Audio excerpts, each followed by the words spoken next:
Welcome to Open Minds, Open Mic, the place to be on a Friday night. We have a special delight for you. Madukes is going to be featuring for us. I'm very excited for that. Um, yeah, first I think we're going to start off. I had a different poem planned, but with the present company included, I think I'm going to read this one instead. This is Nature in Bloom. Pondering on the nurturing nature of my home, wandering around searching for dangers I'll never know, surrounded by bones of lost creatures serving the unknown. Rounded stones exhaust the dreamers, they'll forever roam. Silence is the guidance of science, defiance never grows. Compliance with licenses from titans and clever thrones, thrown my life to the whims of those whom chose, grown while I strife towards the unknown, alone with my wife. This life has had its own plan, a man, maybe more, but no less. No stress, I need you to know this. Bliss is within reach. I try to spread light and reach out beyond all doubt. Widespread my plight is to speak loud enough for at least one soul to hear these words. Listen to this wisdom. It comes from the birds in every chirp, every morning song. We shall survive strong. Long after we're gone, our souls and laughter will live on.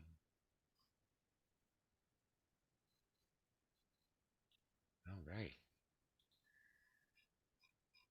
So, first on our list tonight, we have. Wow, Thomas, I'm crying. That was beautiful. Thank you for Thanks. Yes, it that. was. Wow.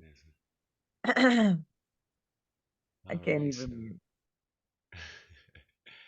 So next on our list, we got Alex Phuong. But You before want to that, read open for? your mics for Thomas. Open minds. Give some love here. Let us love on you. Let Yeah. us love you. Yeah. Awesome. Nice. Yeah. Wow, Thomas. Thomas. That We was love really you. woo. Yeah. It always just feels weird as the host to be like, all right, give it up for me. Like, Okay, but so now it's my turn. So yeah, the Alex. first poem is called Advancement of Placement, and it's based on the fact that I took 7 AP classes in high school because I did European history, art history, English, environmental science, psychology, statistics, and something else I forgot. Okay, so this is called Advancement of Placement. Knowing personal place within a social hierarchy makes use of space as makes use of space and a role within society. Social climbing and advancement, striving for a better life, practicing self-acceptance without worrying too much about elegance.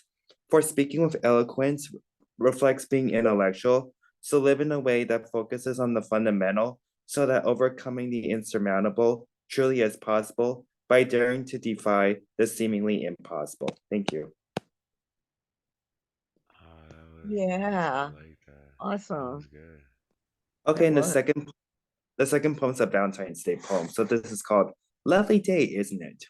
The Wings of the Dove is a great classic to read on a day full of love. And just like the Beatles song, try hard to not do anything wrong, for love is what all people need, without succumbing to sinful greed. And yes, indeed, enjoy Valentine's Day as a way to say that Aphrodite really is mighty, and Cupid is anything but stupid, especially since the power of love must never be underestimated. So let other people feel loved and appreciated. Thanks. Woo. Yeah, everybody Wow. unmute yourself and give it up for Yeah. Alex Phuong and Mr. And Mr. Bear. Bear. Mr. Bear. Yeah. Love is what all people need. That's just what I Very, said. Absolutely, Alex. Great work. Beautiful pieces, man. Good job, buddy. Hey, let's keep this show rolling because we still got our feature coming up. But coming up next, we have who I think is one of the most elegant and softest and most beautiful voices that I've ever heard in my life. One of my favorite human beings, Miss Diane Murray Ward. If you could unmute yourself and bless us with some words, we would all appreciate it greatly. Well, I got to tell you, I feel like I was set up because it's hard to come behind a blueberry muffin, but I'll try to do what I can. I have two pieces. The first one is Trisha de Jesus Gutierrez, otherwise known as Thin Bell. And this is from her book, Some Days Here. And the second piece is I authored this first piece by Trisha. It must be nice. Wandering inside the skin on this yellow side of brown, which is darker in some accounts and lighter in others. Wondering about the word elite in the same sentence as freedom, about causes on your lapel and threats. It must be nice. I'll place her information in the chat. Some Days Here. Beautiful reading of Finn's This work, next Diane. piece. Thank you, Ma. Thank you, Madukes. This piece, I don't think I read it for you before, but it was just published last week. New York Public Library in New York City has an NYPL magazine, a zine. And each year they have a theme. And the theme for 2023 was Stay Connected. You're allowed to provide artwork, poetry, prose, photography, whatever. Well, they accepted this piece on the theme, and it's available online now, NYPL Zine 2023, Stay Connected. I wrote, penmanship is still important. I always liked to write handwritten notes. As old as I am, I too have elders. I am fortunate when their hearing was an issue, even though nigh resolved, for they admit their need of aids. I still write them a note. It's not that their voice is irritating. I still recall the jarring effect on me of yelling into the phone at my elders. I will write them a note, a letter, legible enough, I think, for them to read. I write in my hand script, not too long a note, sometimes just a bright, cheerful card, just to let them know that I'm thinking of them. It's still helpful. We're still connected. We're still expressing love. And sometimes they will call, knowing I can hear them and they can hear me. When I call them, their phone line is busy. Hearing is working for them again. Nonetheless, I still write a periodic note. A handwritten note is a hug, and pieces of my epithelial on a stamp, only forever stamps. Again, connecting with stamps of all types, of sheroes and heroes commemorated on stamps. My handwritten notes to my personal sheroes and heroes. What a beautiful added benefit. My elders are special to me, and they helped form my development for patients, people, friends, acquaintances, and love. So staying connected differently without technology all of the time and being more personable, I think best stated, shown with a handwritten note that never grows old, though we all do.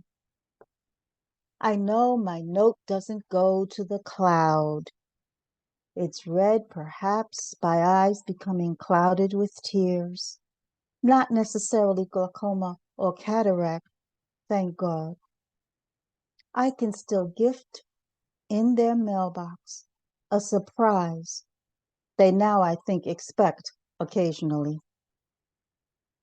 As I still can, and they remain or not on this earth, connected even later on, they and I will both remember handwritten notes with my script carefully formed and purposely written slightly bigger, never cramped, with letters I try not to arthritically slur. So if a word is misread, they know it's love, love, and more love. DMW. Thank you. Oh, thank Oh, you. Oh, thank that was you. beautiful. Everybody Wow. unmute and give it up for Diane Murray. Love, love, and more love. That was freaking Yeah. beautiful. Yes, letters I try not to arthritically slur. Yeah, that one got me too. Yeah, What? wow. That got me too. That was beautiful. Thank you so much, Diane. We love you. And thank you for being a part of my community. I know you've been missing a few shows, been busy, and it's so good to see your smiling face and hear your words. So, yeah, thank you. Stay for being. All right. So on deck we've got Madukes' feature. Coming up next, we got Paul Skiff. And like he said before, the doors to the Skiff-verse have been opened, so anyone is welcome to enter. Paul, if you can bless us with some words, I'd appreciate it. Yeah, hold on a second. Let me get this on screen. A little challenged now. This does have some adult content, so although it's a big word. She's not in the room, so everything's kosher. We're all adults Okay. here. Okay. It's a big multi-syllabled word I don't think she's run into anyway, but thought I'd err on the side of caution. It's just a domestic scene for the most part. I'm spacing out over how I could possibly enjoy your voice recorded on an answering machine, daydreaming, a replacement of my own memory rattling from dry membrane in a plastic box, the singing of a flea sprung.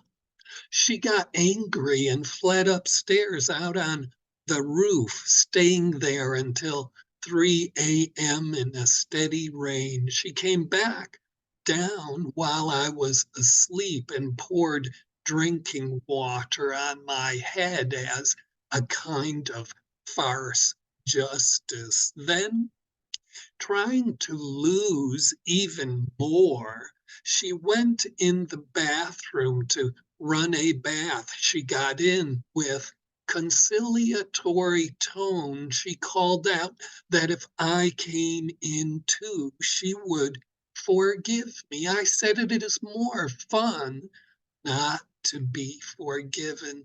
Upping her challenge, she said, "Bring me a glass of wine and I will forgive you." I said, "But it is more fun not to be forgiven." This seemed kind of obvious now. Then, playing hard, she said, "I will give you a fellatio if you come in." "You are sick," I said, steadying my voice as appreciative laugh. She laughed with me. We had reached a perfect understanding. This was 3 days ago, and I was the only witness. The cat slept through the whole thing until the radio crackled with commentary about the arbitrary shape of human experience reported with engineering terms as though life was architecture, constructed, massive, and burdened, as though confirming there is actually a force structured randomly like life, and too much stuff was set on top of it, or as though life was this object propelled immeasurably beyond its own limit of stress. Look in the mirror. The picture you will see is your skin inside, beyond, or behind your face, sharing with the radio how the answering machine got in our apartment through a spending habit. Every time reflection or an appliance push me away is a re-entry to why I feel like backward movement night gives to wakefulness as the moon hangs above a burning car outside the firehouse that has instead been repurposed into condos. We live in a hole dug out of these reversals where the sky will distract you from human nonsense with the weightless color blue, and even looking out a window will not lead you to the real world the direct way. 3 floors below your window, the fire captain rips a flame-blistered license plate from heat-gnawed car frame and gets closer to the pragmatism that would carry your compliance with self-defeated logic to the garbage, mimicking how your eyes dropped onto the sign above the school door that says, "No metal weapons of any kind."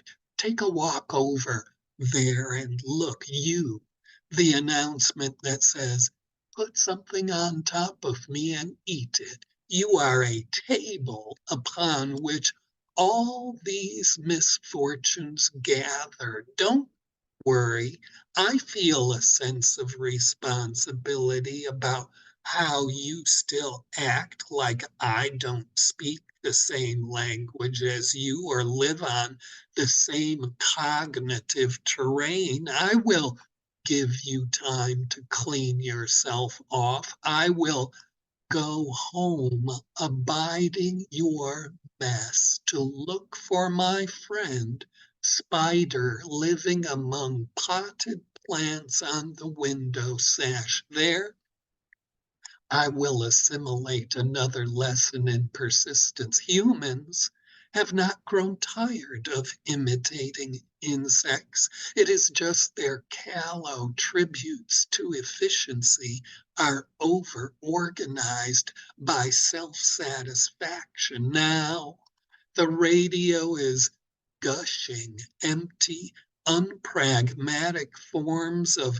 knowledge onto my floor while the answering machine malingers with jokes for someone who has not lived here in 3 years. I can hear the spider whisper self-encouragement while I sneeze on smoke of the burning car upholstery from outside under the window. Sometimes lessons are not taught by teachers. I am going to leave me empty to survive as myself. I don't care if you fucking figure it out.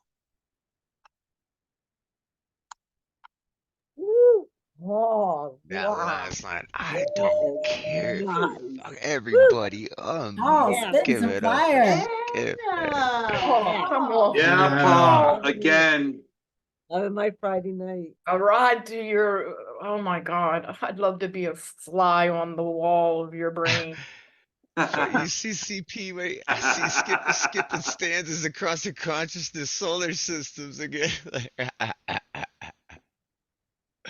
Yeah, Thanks, man, everybody. Skiff. It's great to be here with all these great poets again. So thanks, Thomas, and for putting this place up into the universe. Yeah. And we're gonna try to keep it going. Like, we got the end of the month to figure out where we're gonna stick all of our cats and our stuff and keep the show going. But we're hoping to get an RV and just take the show on the road and go around, travel, do different poetry things. I'll hit every slam we can. If we run out of gas, I'll sit there and busk around the corner reading poetry. So, Magus, do me a favor. Don't let that individual in for a moment because I have to talk to them still. So, but yeah, coming up, we have tonight's feature, Madukes, who there might be a couple of y'all in here that know a little secret me and Ma are keeping, but more on that later. But for now, I want to introduce you to this wonderful woman. Here's a couple of links. You guys must check out the Heart of the Artist episode with Madukes. That was like life changing. Like for anyone. Like y'all need to watch that, right? Straight up. But yeah. DeAnn Hill, lovingly known as Madukes, is 57 years young. She has 3 amazing adult children and 6 wonderful grandchildren. She is a poet, an activist, and a trauma survivor. She has had a love affair with words for most of her life. Writing started in school, but only in the last 10 years or so has she been putting it out or putting the passion into the words that they deserve. She has been out and proud member of the LGBTQI community since 1996 when she came out, and now she came out tonight to share her love of poetry and words with us. Make sure y'all check out those links. But before you do, let's all unmute, give a big open mind, open heart, open arms. Shout out to Madukes. That's my roommate. Hey, Dukes, yeah. Madukes. Ah, Dukes. Yeah. I Take that helped her mic. move. Hi, friends. How are y'all tonight? I'm so honored and blessed to be here. Let's just get right into it, okay? I got a couple of introductory poems that I'm going to read for you. I am the in-between, the witching hour, twilight. I am the lines of love and pain and anger. I am the words that feed the hunger. I am the tipping point from hurt to healed. I am a fate far from sealed. I am the space that I take up. I am voids filled and blood spilled. I am the unspoken, the read between the lines. I am the student and the teacher, lessons in being fire. I am the tear in the cosmic fabric, stitched together with broken dreams, love lining my seams. I am that which you will never see, but always feel. Your heart I will always steal. I am the crime, the rhyme that will bring you to your knees and part 7 seas. I am what I write, and what I write is me. You see, I am poetry. End poem.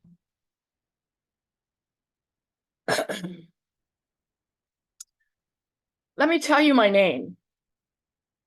My name at birth rolled off the tongue of the guardian of the guff, sounding of the guttural, feeling of the supernatural. I was called baby, a cherub in the arms of a God that didn't know how to love me, an infant whose tongue could not yet form its own name, speak itself into being. As time spun through the cosmos without moving the hands of time, I grew, and my name grew into words and thoughts yet undreamed of, tasted of longing to hear the clouds, smelled of colors not yet seen by human eyes, yet felt like home. In half a lifetime, I have had many names: child, daughter, wife, mother, grandmother, but none could speak the name of the shadow of myself, for that shadow would only show itself when the sun is hot enough to melt my name from your lips. As you whisper, it is a pleasure to meet you, but I didn't catch your name. My name? What do you need to know my name for? My name is not for everyone. It is a sacred thing for sacred ears. My name is a miracle of life, a divine intervention in the cosmic design. My name is not easy to say and then pray away. My name will be the thought that keeps you up at night while your mind moves through space, hurtling you towards the reality. My name doesn't matter. What matters is the name of my heart, and my heart's name is love. End poem.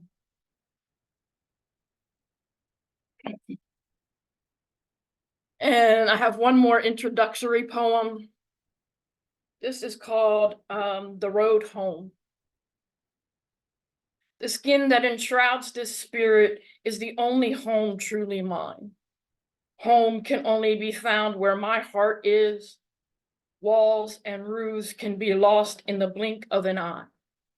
My hometown may be my birthplace, but home is the DNA coursing through the spirit, stamping itself onto bones that hold this roof on its joists. The essence of my compassion, the foundation that breathes souls into healing. Home is every person that has felt the words, has felt my words built with the prayers that I dance and send up in smoke.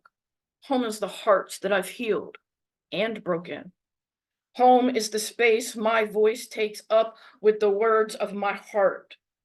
DNA to the pages, I bleed home onto pages, healing self with love.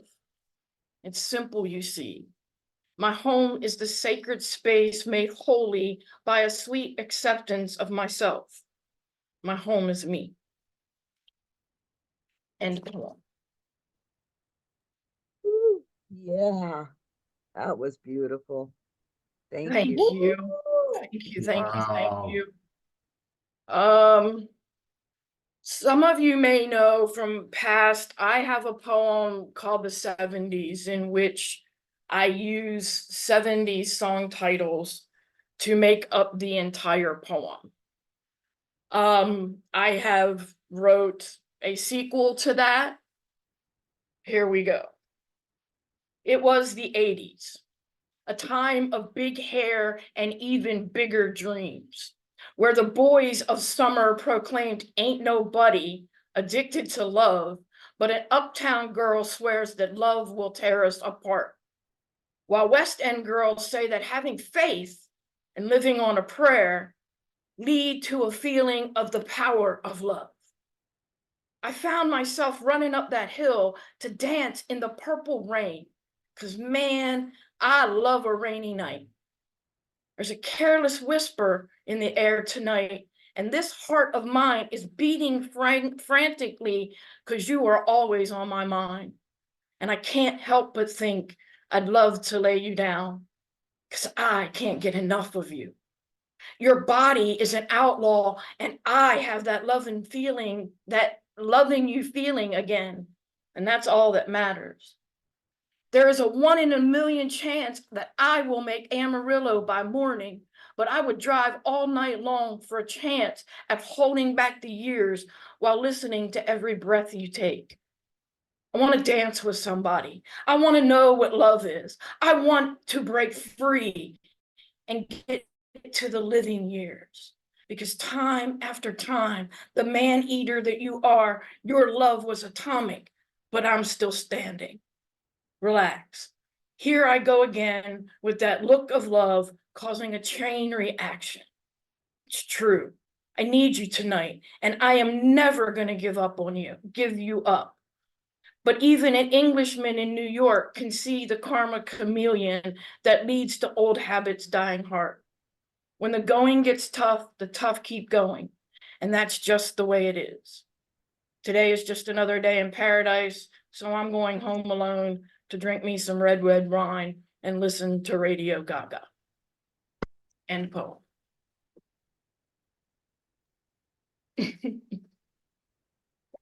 I fucking love it. Wow. Love Yeah, it. that is awesome. Thank you for that. Fantastic. The 90s is yet to come. Okay. As some of you may know, I follow the Red Road, adhering to a lot of indigenous practices for my spiritual journey and faith. So I have a couple of poems this evening around that. This first one is called When the Wind Has Teeth. When the wind has teeth and the delicate dance of destruction of a sweat lodge by curious bear cubs bleeds power into the light of this nation's prayers. Airy visages of pasts beckon, never giving in for a second. Spirit dances just out of reach. Under a red sky, fly away home. Fly away home, alone to hibernate, little bear. Be sure to keep pipe and stem close to your heart, deep in your den. Smudge bowl burning sage and cedar, while the carrion crow keeps watch over the fallen eagle feather atop the rotting remains of the mother bear. Wow. This poem is called Smudge. Mm. Abalone rib cage spread open to hold sacred power as it cleanses the world. Smoke rising from incendiary planet, dry floor igniting the flames of the medicine that heals us all. Related to 7 generations before me and 7 yet to come, it brings forth the wisdom of the bear and the deer, the forest and the river. Humble in the power to heal, strong in the heart of love, bringing light, one word, one dance, one prayer at a time. A blend of modern and ancient, an adaptation of stay alive, survive, thrive, to fulfill burning prophecies of rainbow family warriors, restore the balance to humanity, and bring back sanity. Add more sage and pass this smudge to the next soul that needs to heal. End poem. Wow, that was great. Thank you for that. Beautiful. If I may say, I would love for you to perform that at Chaos Magic one night. That's an awesome poem. Absolutely, thank you you. got me busted out with my feathers and my sage stick, and I've been smudging and blessing the whole poem as you've been doing it. Like, I that saw was that. just Thank you such a very much. wonderful piece. Yeah, thank you for that, Ma. We love you. Continuing with an indigenous theme, but a little more activist kind of rant poem here. No more missing and murdered indigenous and two-spirit women. Her beauty coveted for the exotic red skin that glows with her culture. Gone without a trace, erased, falls through the cracks. Her race destined to leave her abandoned by those sworn to protect and serve. thought of as less than human because she is from the reservation. Life is about preservation. Slaves in man camps, conditions that cramp. Workmen go home to wife and kids. Her body never found, her family left on the skids. An epidemic of global proportions. No experts, no science can cure from this evil so pure. No more, no more. I will be still no more. I will be quiet no more until murdered indigenous women are no more. End poem. Yeah, that was good. Thank you. I have one more indigenous poem. I'm putting together a book, but it'd probably be after the release. So, all right, here's the announcement. One announcement from me. Probably by March 1st, I will be taking pre-orders for my new book of poetry, a selection of mental health poems titled, y'all ready? Y'all ready? The Ministry of Being Present. So look for the link for pre-order soon. I'm looking for probably late August, early September release of the book. Congratulations. That's awesome. Thank you all. This poem is called Before and After. Before crawling into her womb and feeling her sweet, moist heat for the first time, I was a mean, ungrateful bitch. No, really, y'all. It's true. I mean, if I met myself before this encounter, there would be no room at my own table for me. Not very trustworthy, always angry, and I forever had something to say. Hurt and anger and depression had rubbed raw the very skin from my heart, forcing razor blades from my tongue. No food or drink or drug could fill the hollowness of my bones or my soul. Seeing her for the first time, I was filled with wonder and anticipation. Posturing as low as I could go, I crawled humbly into her womb, her sweet smelling heat in the darkness enveloping me, cleansing me. Sitting with myself in the dark, feeling the anger melt away, along with what felt like my skin from my bones. Communing with spirits in the steamy darkness offers a connection to the divine and a reaffirmation of self, allowing faith to creep into the shadowed recesses of my soul, my very essence. I sat and I prayed and I sang and I prayed and I cried and I prayed. Emerging from the sweat lodge like a child from its mother's womb, covered in sweat, tears, and love, a new reality dawns.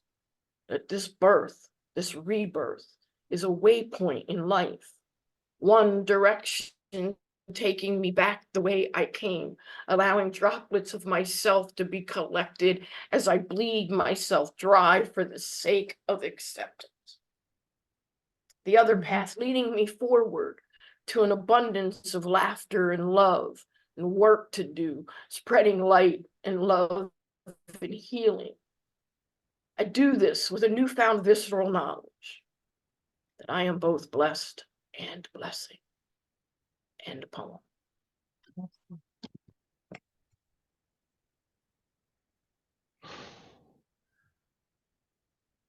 You're a Can I make a beast. request? Wow. Yeah, can I make a request? Can you read that back, crawling into her womb, the warmth of it, that line again?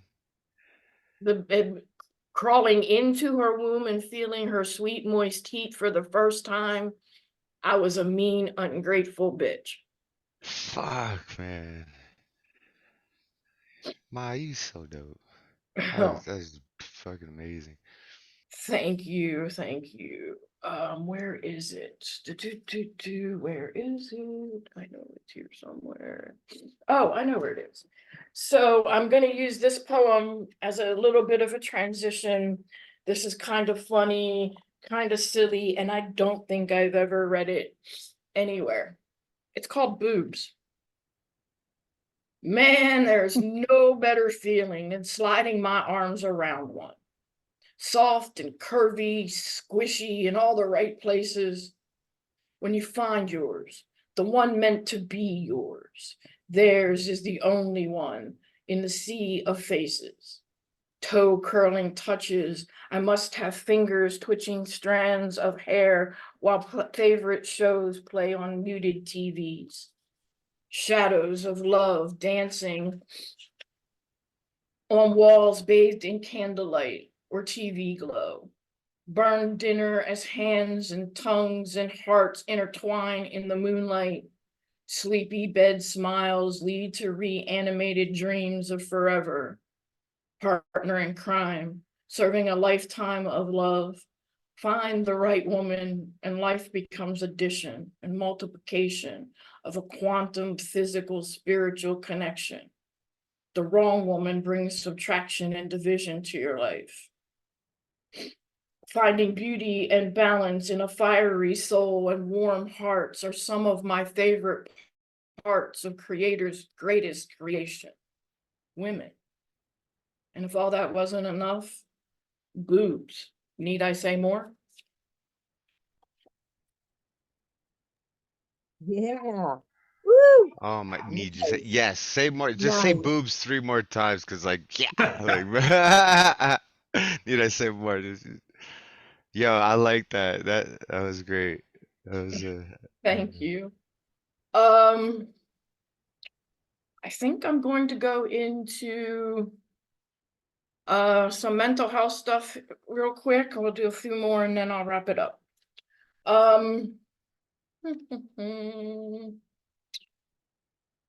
Let's see. I have this one next on the list. It's called, if I can see it in the dark, it's called Seeing Past the Zen. Somewhere there's a woman, a lonely woman, who despite looking like she has it all together, all too often falls apart. With her matched dishes and one-car garage, she shows the world a strong working woman, the face of a survivor, who has tear tracks through her makeup she never bothers to take off after work. The arguments about whose turn it is to do the dishes or take out the trash, it all falls to her. Same coffee from the same cup and no good morning love to share it over. Goes to work to bring home her own bacon, but is too tired to cook it up just for herself. So she settles for a TV dinner from dinner with the same TV every night. No looking for lost remotes. She always has it right there. No, damn it, rewind that. You made me miss the best part. Oh, hell with it. Kiss me again.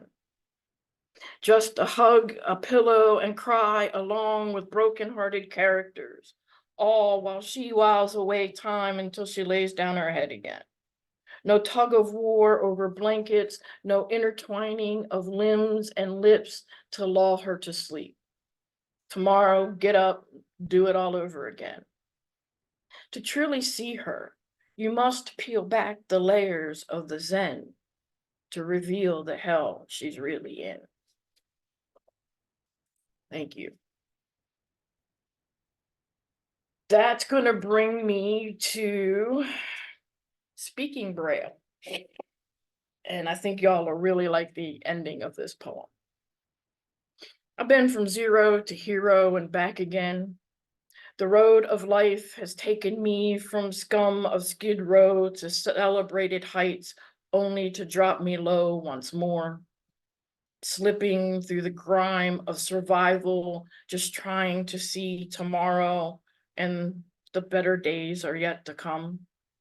So when the next sunrise comes to find me, I'll be riding cloud 9 like a bucking bronco, stomping rain from the most vapid of cumulus dreams, squeezing every last drop, every last drip drop of acid drops from my tongue, sizzling and popping like pop rocks, words exploding from my mouth, speaking braille so the whole world can feel me when I tell it to kiss my ass.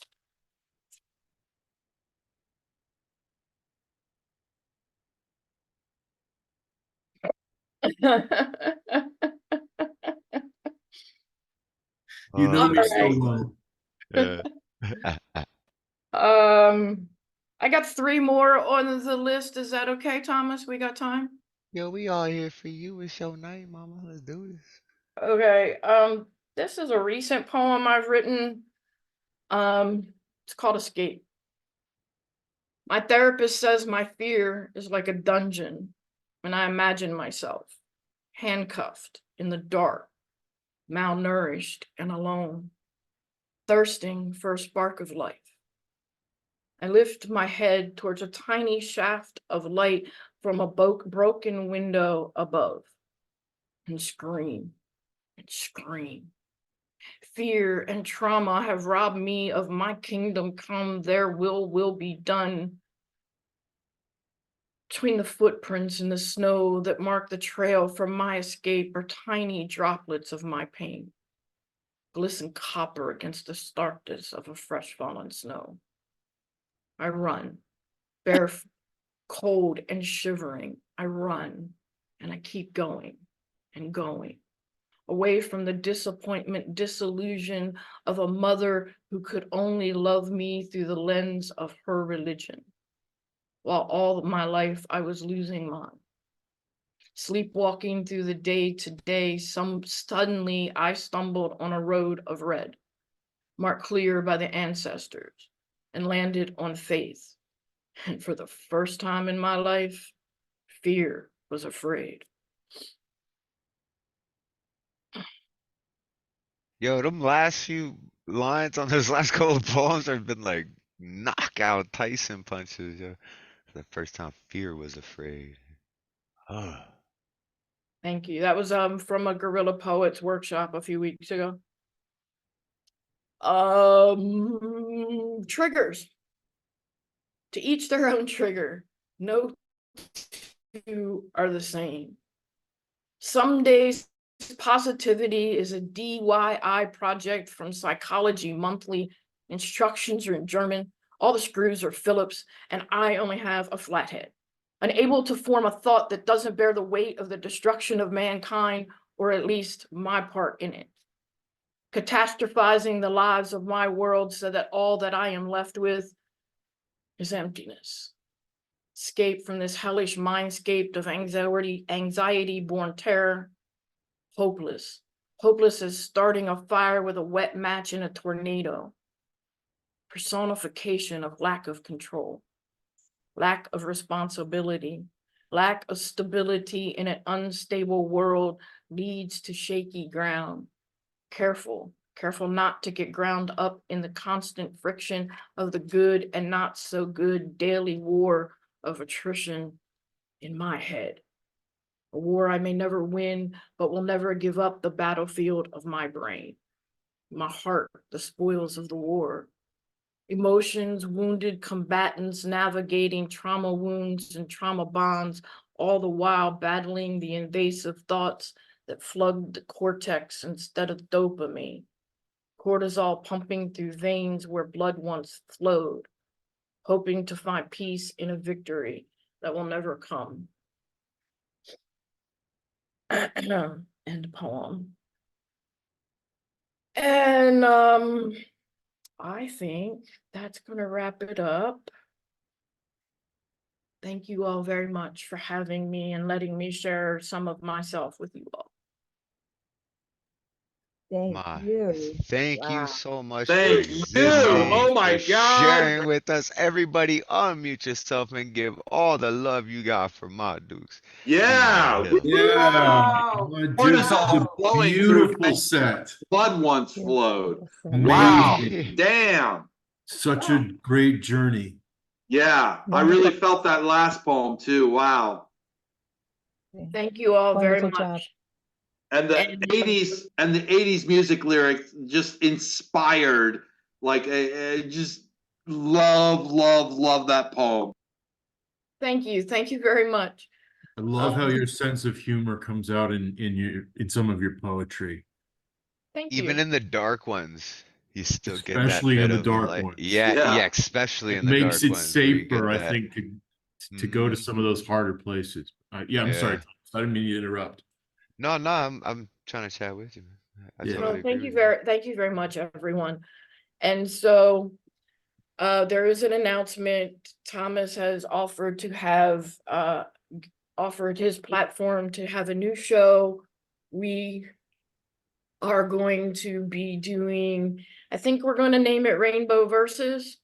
It's going to be a roundtable discussion for the members of the LGBTI community as well as allies. We're going to be doing some writing and sharing as well. Look for the flyer. And please, if you're thinking about showing up, think about this prompt for the first show, which will be Sunday, February 25th at 5 p.m. Eastern. What does community mean to you? Ooh, that's Bring the a prompt I poem. came up with. Come bring a poem, share, and I look forward to it. Thank you very much for having me tonight. I appreciate your love so much. Thanks, Yeah, Matt. thank you. Really like how you handled just making poems out of these very direct statements. It reminds me a lot of what CP does with his work too. You know, if you don't mind, who gave you or how did you come by the name Madukes? I'm curious. Let them know. I already answered it. Let them know. When I was when my oldest daughter first started dating, her very first boyfriend started calling me Madukes, and it just sort of stuck with all of the kids in the neighborhood. They continued to call me Madukes, and then my grandkids call me Grammy Dukes, and it just sort of is something that has stuck since, oh geez, would have been the early 90s. So You can't argue with the kids in the neighborhood, that's for sure. Right. Oh, well, it's so funny that you say that. My middle child, which is my youngest daughter, messaged me today, and her and a long lost high school friend reconnected. And this young girl told my daughter, she said, I want you to know that, I knew that I could always go to your mom's house. Your mom opened her arms and always had a hug or food and she made me feel safe when I didn't. And looking back, like that's all I could ever ask for was, a safe place for my kids and their friends. So I feel like that really And made so my she day earned today. that Ma Dukes title. She Yeah. really accepted in the community and the kids that just needed that hug or that sandwich or that blanket when they were cold, or just that smile or that laugh or that joke. Cause Ma got some jokes. So yeah, thank you so much for everything that you do, for everything you do for the poetic community, for your community, for your family. Like we just absolutely love you. I'm looking forward to this show. It's gonna be so cool because so the way it's gonna be too is it's a round table discussion, but with a workshop and open mic. But the workshop, she gave out the first prompt, what does community mean to you? Okay. So the first week they'll do the round table discussion and then read the uh, poem that they wrote from the prompt and then come up with from the round table discussion come up with a prompt for next week. And then they'll show up and so it's like it's this whole combination of round table discussion and workshop and open mic and shared poetry and it's just absolutely amazing. Yeah, thank you so much, my dukes. If y'all want to just unmute one more time, make sure you check out those links and give all the love you can for my dukes. Yeah, my Dukes. Just a great feature. Wow. Oh, Great yeah. feature.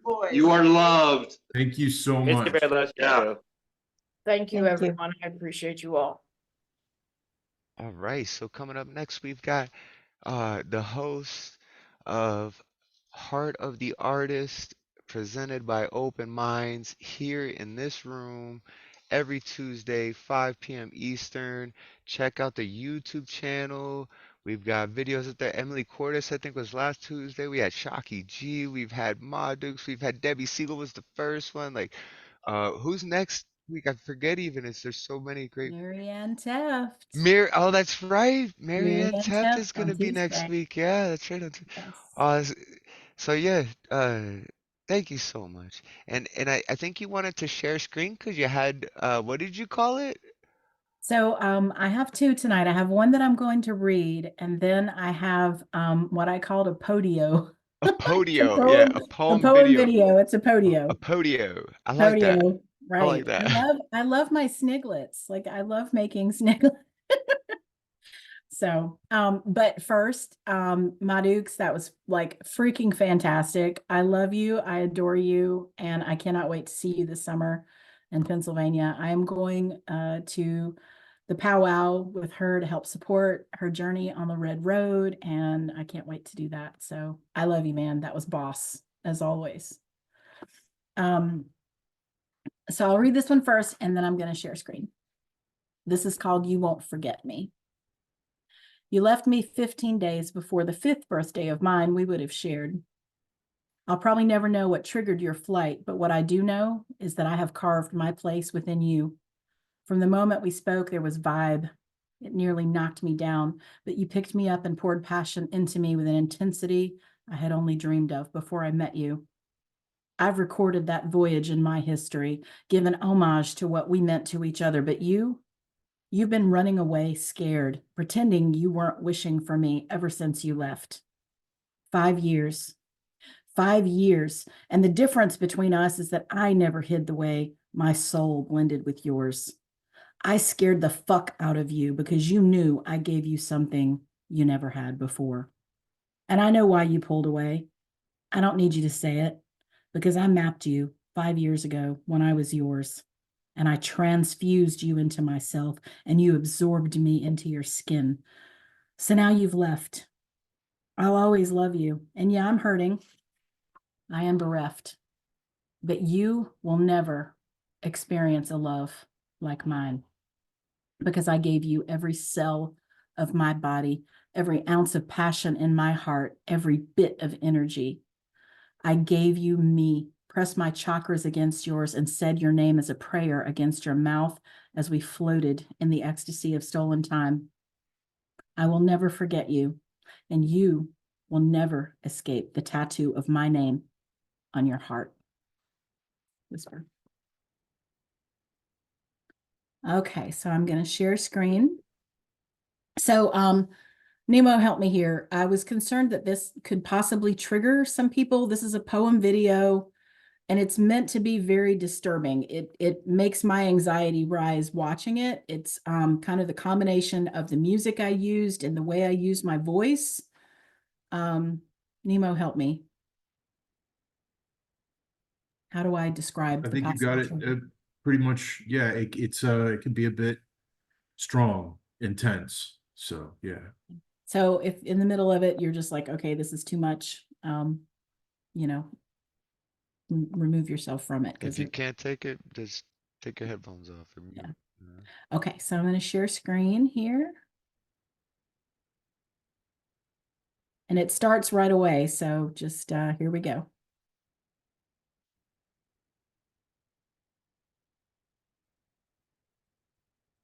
Okay.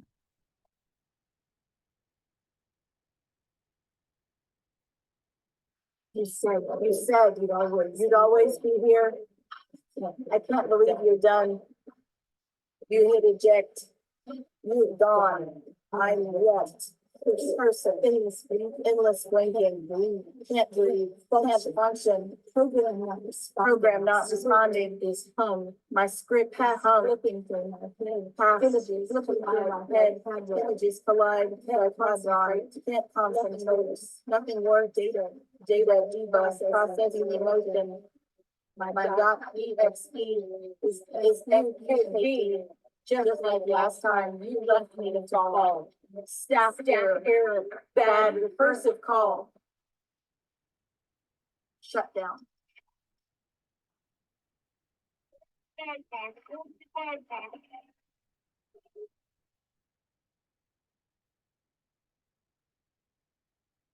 Ooh. Podio, that was dope. Everybody unmute yourselves and give it up for the Whisper Poem. Whisper. Wow. Yeah, awesome. tremendous work. Wow. Yeah, Great that was, job, Whisper. that was menacing. Woo. Tense.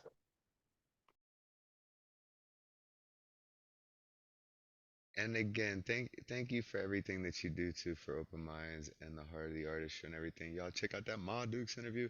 Like honestly, Whisper, you're at like Oprah level like interviewer.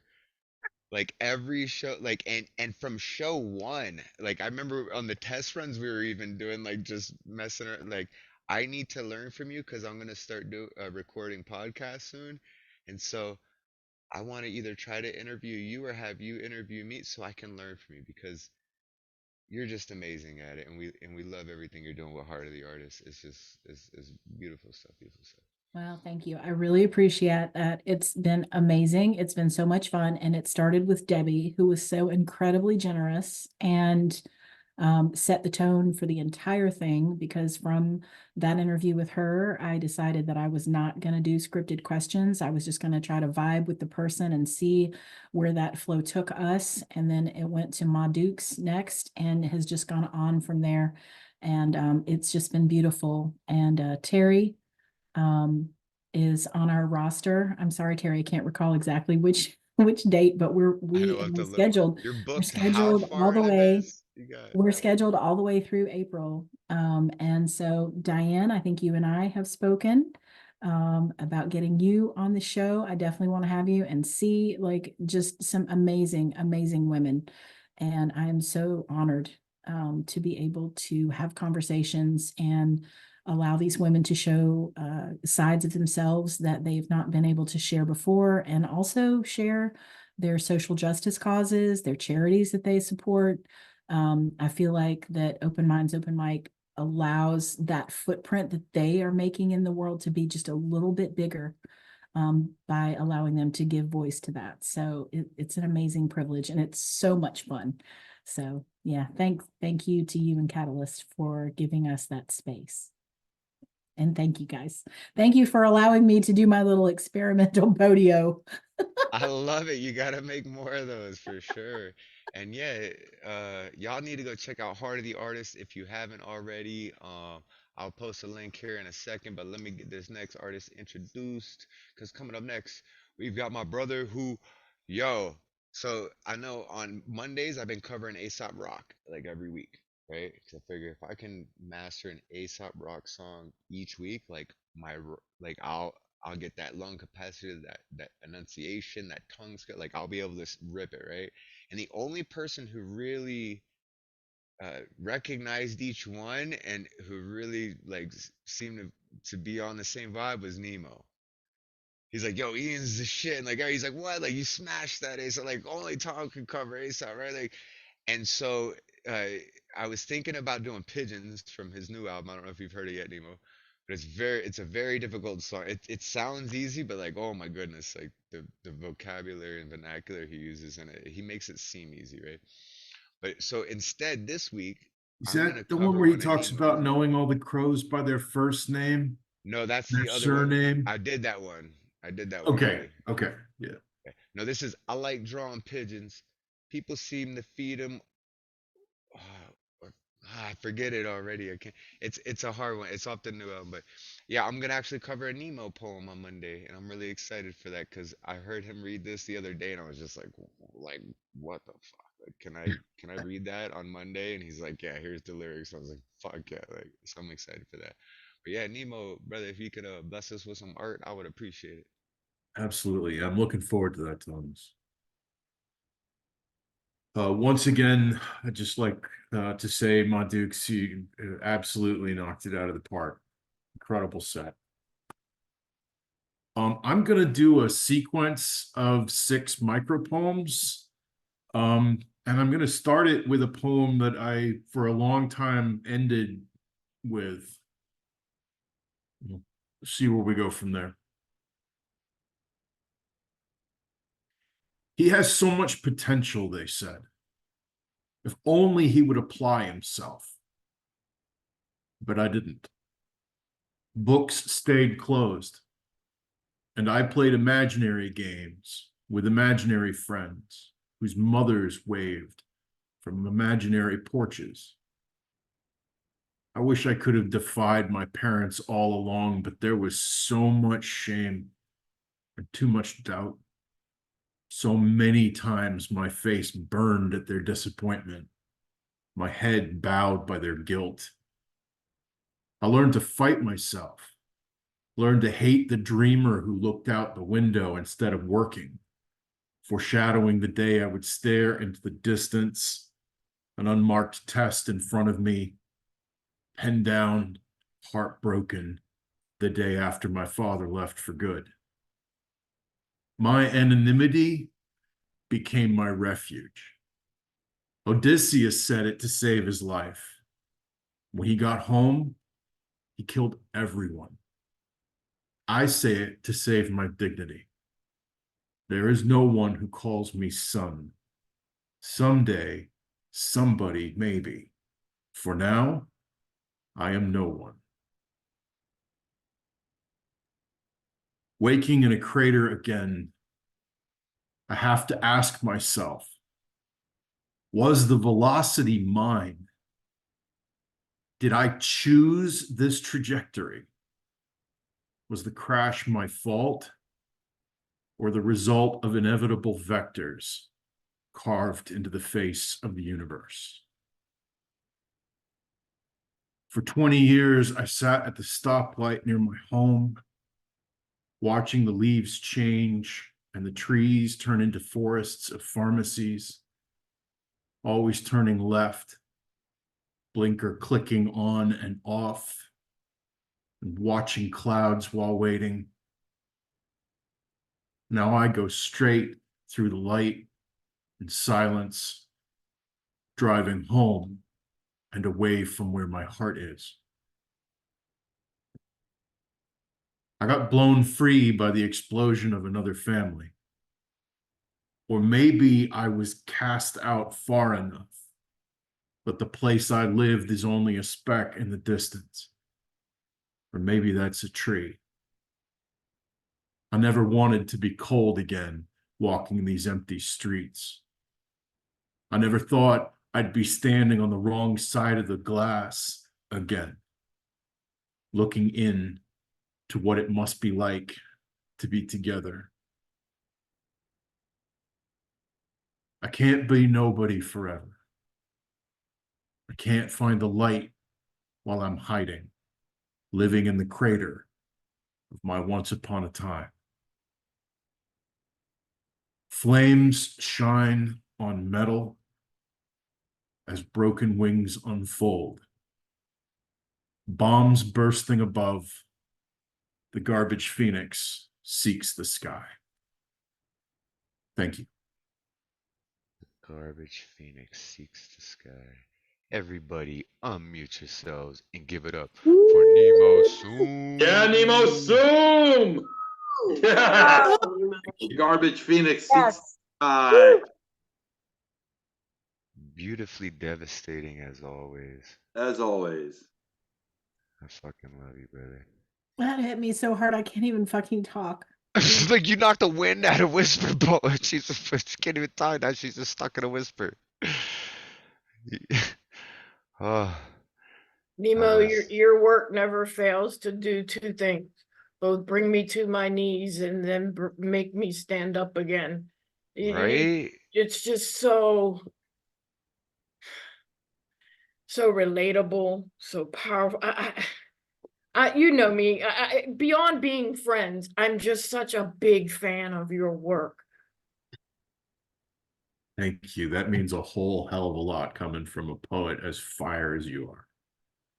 You went really straight at yourself in those poems, but somehow, Nemo, you didn't come off sounding so vulnerable that you like you do sometimes. Like you had really mastered and come to terms with these situations you were talking about. Like you were the person in control. Yeah, Thank very you. well said, I try to be. For the most part, I That's try. because you ate my cooking all last weekend. And the best pork chops in the world not too long ago. I remember seeing pictures of those ones. Yeah, thank you so much, Nemo. I'm excited to cover that Nobody poem on Monday, man, because that is just like your writing is insane, man. It's so inspiring. Um, Thank you. I let's love being here. This is such a beautiful space. I really I love all of you. Thank you. This is so cool. We love you too, brother.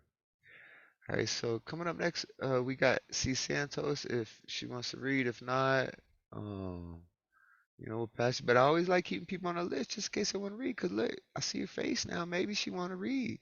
She stuck around long enough. We inspired her enough. Now she ready to read. See, that's why I want to leave people from the list. Well, no, I was definitely coming today because I wanted to hear Madukes.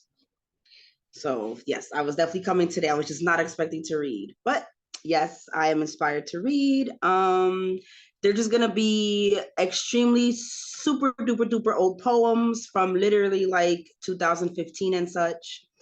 So They're I new to have, us. but they're all very short. This one is not titled. This was more thoughts versus a poem. Bleeding deep, crying out, waiting for the pain to go away, numb, needing, wanting, missing, alone, faithless, harmless, flying, crashing, elevated, even just for a moment, just to forget. Regrets, tears dry, nothing left to lose but life itself. This poem I wrote for my daughter. Sorry, somebody's speaker just I don't know what that was. But this poem I wrote for my daughter when she was about 2 years old. It's called Kingdom Come. Wipe those tears, little girl. Chin up. We got this. I know he let you down. I know he let us down. Fix that crown above your head. We are warriors of spirituality. Build your wall with prayer. I will build mine with sacrifice. We are a team, little angel. You are not alone. I will always have more than enough love for the both of us and then some. Take my hand. I will never let you fall. I will always carry your sadness, your anger, your first heartbreak, your happiness, and your joy. One day you will understand every struggle I go through so you won't have to. A queen and her princess, not in search of a king, but a kingdom as big as our dreams. And then my last poem, in the spirit of Valentine's Day, I had wrote this when my partner and I first started dating. It's called To You. Girl with the chocolate caramel skin, soft lips, sweet kisses. The butterflies in my stomach can't resist. Your sweet scent, your pretty light brown eyes, that intelligent mind. Your bright $1 million smile, our spirits dance, hands entwined, the flames grow. I see all the beauty bursting through your soul. Your big, caring heart, I wish I saw it all from the start. Here I am now, arms wide, intrigued by a secret love I keep trying to describe. Girl with the chocolate caramel skin, soft lips, sweet kisses. May our rainbow get stronger no matter the storm. Thank you. Yo, everybody, unmute yourselves and give it up for Cee Santos. Yeah, hey, So I'm very glad you excited to decided to collaborate with read. you. Amazing. Yeah. Beautiful, So glad you see? decided to read tonight. See, that's why I keep people on the list, because, yeah, they might not feel like reading, but, you know, we're pretty inspiring people, so I really appreciate that. And speaking of inspiring people, our next performer inspired Whisper to do the show in a whole new way by just freestyling it, right? Because you want to just ask people, well, why come with a scripted question when you don't even really fully know the person? So who knows what this wonderful woman's going to bring us tonight? It could be a play, it could be a memoir, it could be a poem. She's just incredibly talented. Debbie, if you could unmute yourself and bless us with some words, I greatly appreciate it. Thank you, Thomas. Thank you, Ma. I'm such a fan of everybody in here, just the vibe in here. And I'm celebrating the release of my latest book that just occurred this week. And I guess I'll just be promoting the heck out of it. I think I've already sold half dozen copies just literally by emailing and DMing people that have said they wanted to know when it dropped. So I've literally, in less than 24 hours, sold 6 because I am not only the author, I'm also the publisher and the distribution. So I guess I'll just go ahead and read the opening couple pages. Like if you did go to the link, you'd be able to review these pages, but I'll just go ahead and read them and give you a taste of what's to come, because I'll probably read more of it in the different communities that I run into you in, or you may even be tempted to buy a copy. I priced it really fucking low because I just want it out there, and excuse my language if the little girl is still here. So this is entitled, I'm reading off the screen, and the novella is entitled Edwin in the Embrace of Entropy. It's near the end of February 2012 on unceded Ohlone lands, known as Berkeley, a name more associated with a public research university than with an Anglo-Irish philosopher.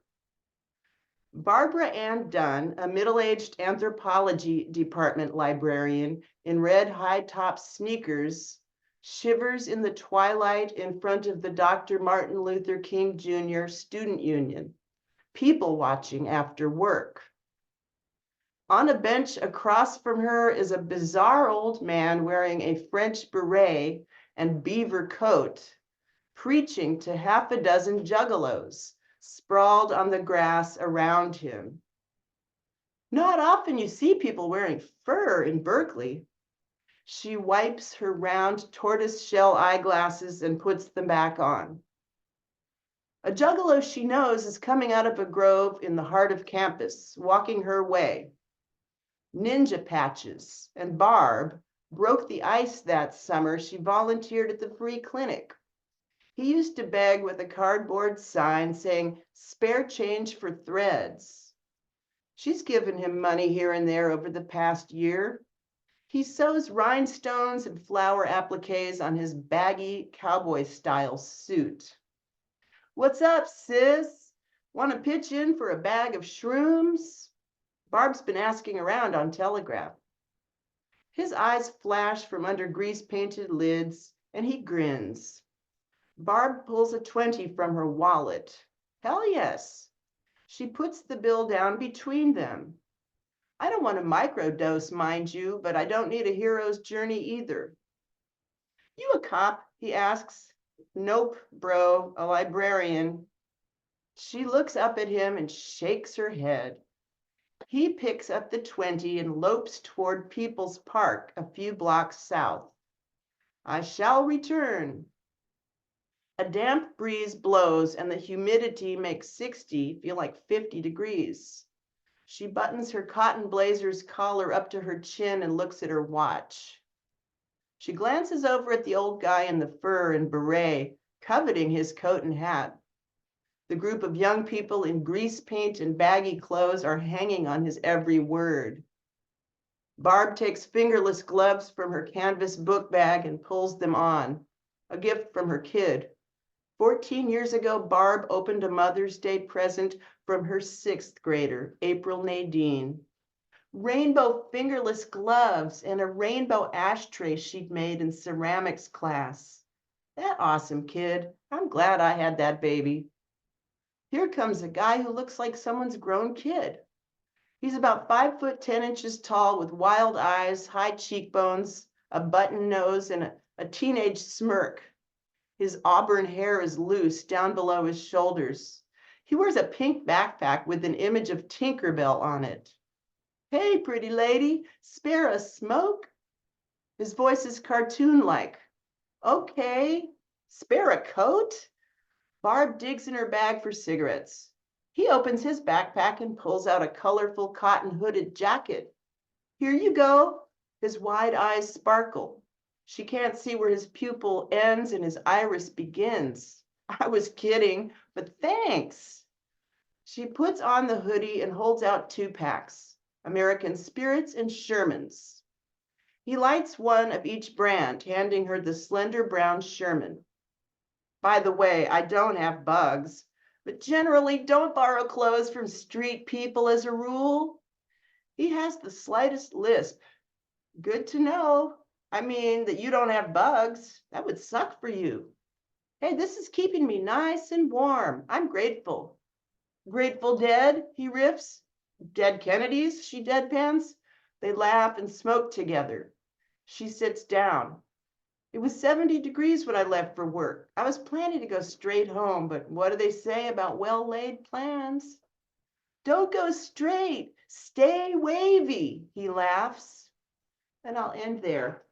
Thank you.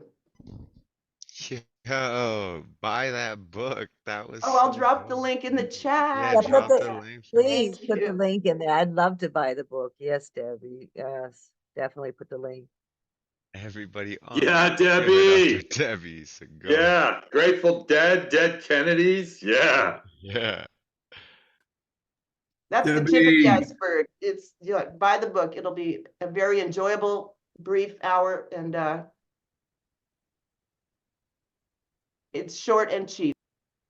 Short and cheap. Short and cheap. Congratulations on your book. Yeah. And keep writing, you know. We love everything you do, Debbie. Thank you so much. Coming up next, we were gonna have CP, but he keeps popping in and out, so we're gonna keep him tentative. So next on the list would be Zach. Zach, if you can unmute yourself and bless us with some word, brother, I would greatly appreciate it. Absolutely. Good to be back here with y'all. I'm gonna read something old and then something new that I just finished up yesterday.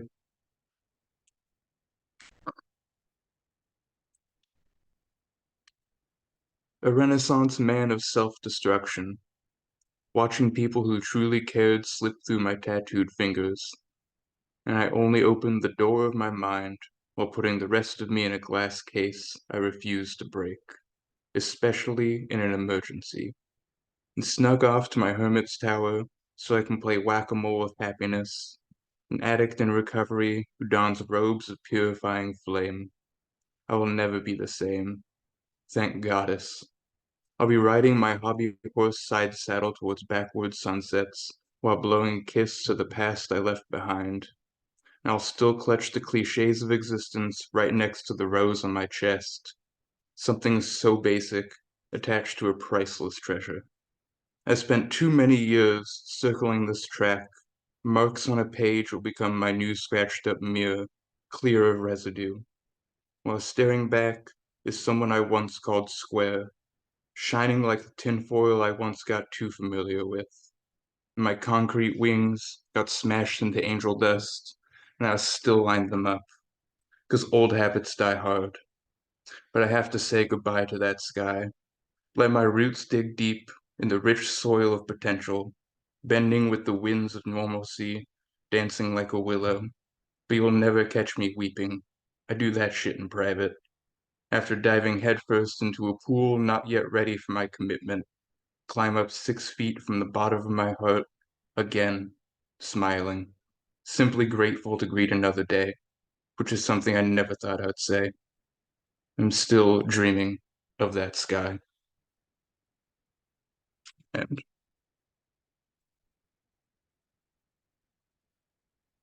all right. Now on to something new for you. Yeah, thank That was fucking dope, Zach. Yeah, that was Mm. awesome. What a thing to go to sleep by now. I gotta go at 9, so thank you. I'm gonna listen to it, yeah. In my head. Thank you. Hey, man. Thank you. I love you.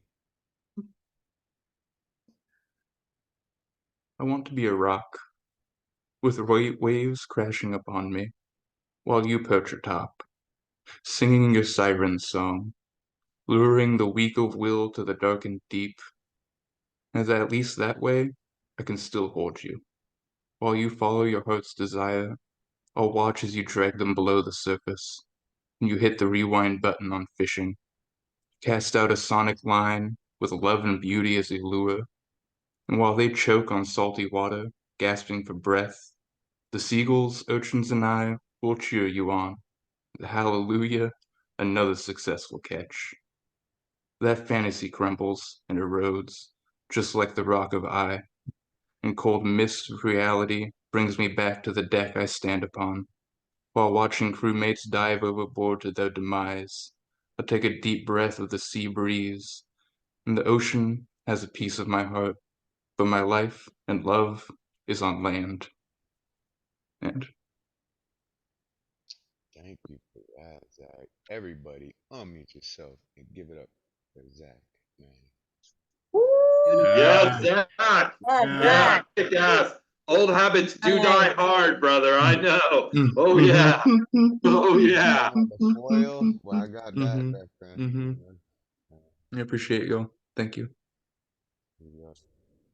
And Zach actually might be our first stop on the tour because he's like right on the border of Canada and Mhm. so yeah, once Open Mind hits the open road, we might do our first road show there with Zach. So look forward to that. Mhm. I'm here for it. All right, let's keep this thing rolling. We got a few more people on the list here, and then what we've been doing with Friday open mics is once we're done with this, it's open room. I'll turn everyone into a co-host so they can invite people that want to pop in. It's open room. I have company over tonight, so I'll probably be popping out at the end of the show, but it's open room all night for anyone who wants to come in and share poetry or chat or whatever, right? Coming up next, we've got the Mouse King, I would say. He got these motherfuckers smoking cigars and playing poker in his house.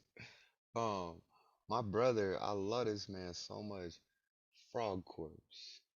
Frog, if you could unmute yourself and bless us with some words, man, I'd be appreciated. The Death of Disco on the Ride to White Mountain. Fall dog bombs the moon. Slow burn me and you. 5:15 and the angels have gone. Rest in peace, thin white duke. The heart's filthy lesson.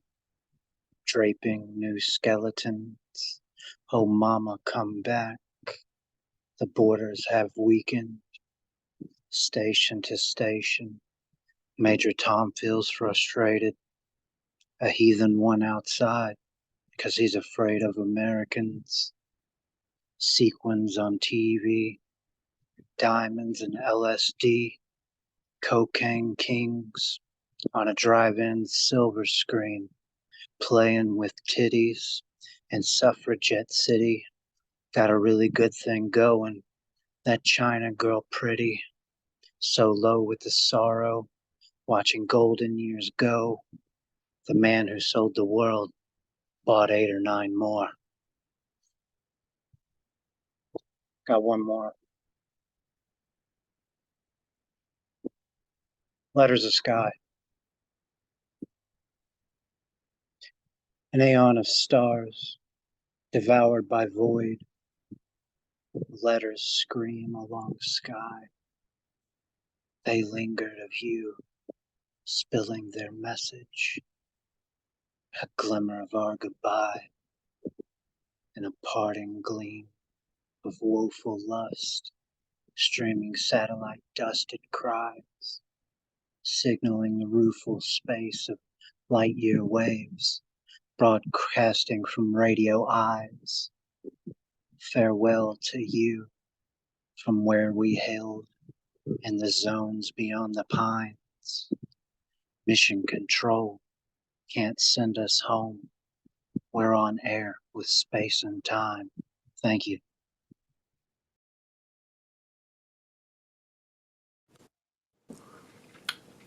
Hey, Frog, that line.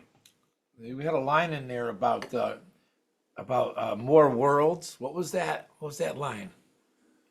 Created more worlds. What was that line? The man who sold the world bought 8 or 9 more. Oh man, I'm trying to get my mind around that one. I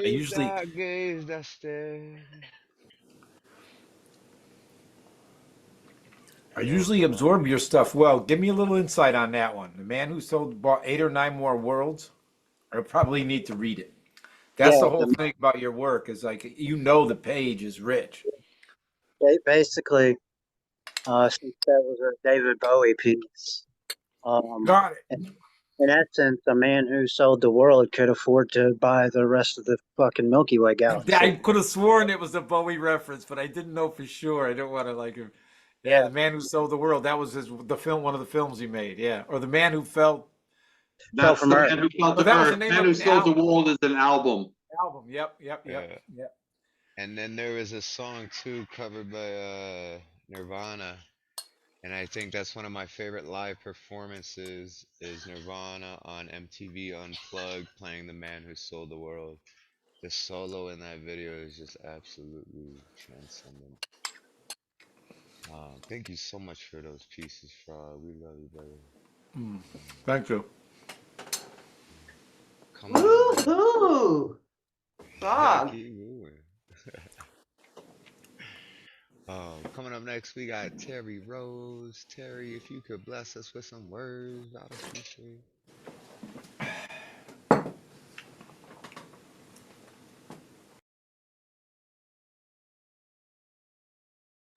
Did you call me? I sure did. Oh, sorry. My phone is dying, so I hope it doesn't die in the middle of what I'm doing. I can't keep my batteries charged. I'm having a lot of trouble keeping batteries charged lately. I was going to read out of my book for Black History Month because I have some poems that kind of fit. So here's one called List Poem Words for 2020. And it's with a, let's see if you can see this. I don't know if you can see this, and I have some artwork in here. Background. Yeah, when you got the background on like that, it's hard. What you do is hold it right under your face and put it like it's your t-shirt. Yeah, there you go. There you go. Cool. Oh, there you go. Okay. So anyway, I'll just read it. I Can't Breathe. George Floyd, Breonna Taylor, Ahmaud Arbery, White Supremacy, Donald Trump, Drinks Bleach, Joe Biden, BLM, COVID, Fear, Loathing, Racist, Looting, Prejudice, Hatred, Sexist, Murder, Shooting, Death Toll, Disease, Unemployment, Stimulus, Rainbow, Ventilator, Uncertainty, Assistance, Shutdown, Social Distancing, Quarantine, Pandemic, Infection, Positive, Thank you. Negative, Sick, Symptoms, Mask, Closure, Protest March. Sorry, something else was blasted in the background. Okay, and then I have 7 Cries for Justice haiku. Injustice, George Floyd. I can't breathe. I can't breathe. There is no justice. Breonna Taylor. I raise a cry for justice. Her death travesty.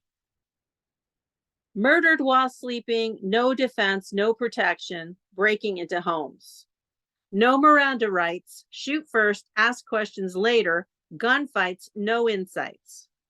Children are dying, watching a football game caught in the crossfire. Death penalty rules, in the wrong place at wrong time, innocent life gone. Young Black man accused, life incarceration lie, wrongly imprisoned. And one more. It's called Can I Get a Dollar? Can I get a dollar means, do you have at least $1? Because they know you can't get anything with that dollar anymore. Can I get a dollar means, can you help me? Do you see me? Do not walk past acting like you don't. Look at me in whatever state I am in and recognize that this is the human condition, my condition. And you need to do the right thing and give me that dollar. Because the almighty dollar has taken the place of God, your God. And that's me. Yeah. Yo, everybody, unmute yourself. Terry, Let's that's give one it of up my for Terri favorite Rose sets of yours Church. ever. I love it. I love it. It's like on the brink of just the listening and then the writing and then the merge. That was a great set. That's Thank like you. almost a finding your voice moment. Yeah, that's in my book, by the way. Those are published last year. A while ago. From that other poem was from 2020. Yeah, I got to get a cup and get out onto the street so I can buy everybody's book. No. Right now, guess what? I'll swap you though. Let me know. I'll do that. Oh, you have a book? Yeah. Okay, yeah. Send me your info. Yeah, all right, cool. We'll do. And I was just going to say, for anybody else that's interested, that on the Red or Green website, my book's on sale for $10 right now. If I was to charge you for it, I would charge you $15. So probably better off getting it on the website. And I can put that in the chat if anybody cares. We'll talk. We'll figure it out. All right. Yeah. Thank you so much, Terri. And thank you for everything that you do in the community and stuff too. That piece you read the other night was very beautiful. What you did tonight was beautiful. I love everything you do. Which one are you talking about? What piece? The obituary, or not? No, a eulogy piece, I guess. A eulogy for my friend Shirley? Yeah. Yeah. That was like, did you get a chance to read it at all? Did any of like her? I got robbed at the funeral. She told me she didn't want me to read it. I got mad, but then I got over it. Hey, we got to hear it and enjoy it, and I felt like I got to meet her and know her, like through that eulogy. Like that was beautiful. And once I'm again, glad I did get to read it somewhere. yeah, and once again, Terri is taking requests for personal eulogies. If you want your eulogy written now, ask Terri. She will send it to you. You get one edit. It's becoming my thing, yeah. $15. She'll write you until you get one edit. All right, coming up next, we got my brother Principie Guity Jr. Principie, if you can unmute yourself and bless us with some word, brother, I'd appreciate it.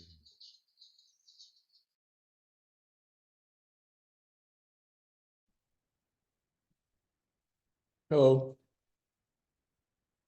I'll be sharing 2 poems. The first poem is an old poem. It's called Pieces of Me. We are all products of our environment, especially me. Growing up, I was raised by a single mother, lived with her and my grandma.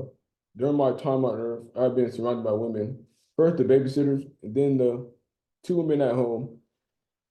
Even though I spent time with my father, the fatherly influence never came home with me. I watched porn early in my teenage years. My mother babied me. Boy, was I spoiled. Unlike most boys, I never hung out with the bros. Never played a down or a quarter of sports. Never went to prom. I was just a reserved guy.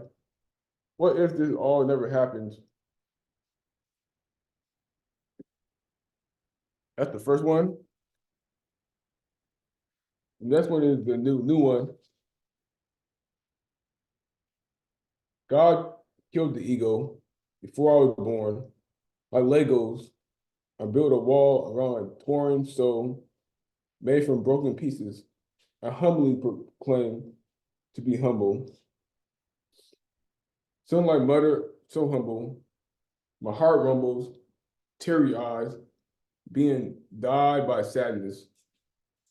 I remember the speech therapies when I was young. I'm not done with life.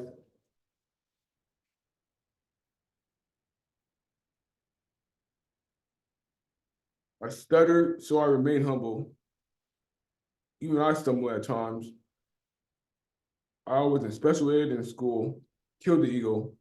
Arrogance is a disease that bleeds, not lead. All around, people focus on the wrong things. Like change, people sway from thing to thing. Some look down on others. With no care in the world, kill the ego. Home. Yo, what? That last, no care in the world, kill the ego. And just like, poem, mic drop. Ah. Everybody unmute yourself and give it up for Principie Guity Jr. I love watching Principie's work and his growth every time he's on. You're on a really good path. You're on a really good path because a lot of the work that you're reading and then the work you read and then the work you read after that, you could see that it's like you're dissolving into like this core self that's really, most people grow, they think they want to go that way. But when you grow in and then what's under that, that's you're on a good path. I'm proud of you, if that I could use that word. I don't use pride that much, but I am.